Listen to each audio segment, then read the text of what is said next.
investigated this, and your presentation has a very ironic and humorous perspective. Can you speak a little bit about that?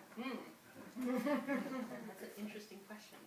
I think possibly that irony and humor is maybe slightly exaggerated for presentation purposes, but and there was a chunk of the introduction that I skipped that talked about Columbus and Augustine and John Calvin, and John Calvin is just not very funny. So,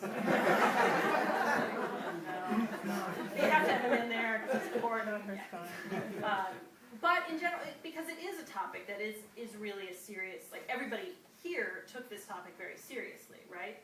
And so in sort of, in any writing project, when you're, whether it's fiction, nonfiction, poetry, you have characters, right? And you have to care about your characters, whether they're real people or not. And these guys were real people who really put a lot of heart and soul into this search. And they all did have very compelling reasons. You know, the Chinese guy was like, had this whole theory that if Outer Mongolia could be declared the Garden of Eden, this was in 1914, in the middle of World War I, that could be like an international center of peace, right? Because it wasn't anybody's territory. They were going to build a center.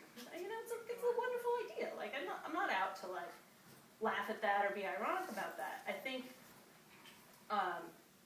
within each of these chapters, I take the person and their search very seriously, and the irony comes from the juxtaposition of all these different characters, right? Because you start to see that there's not a direct answer. You start to get hopefully a broader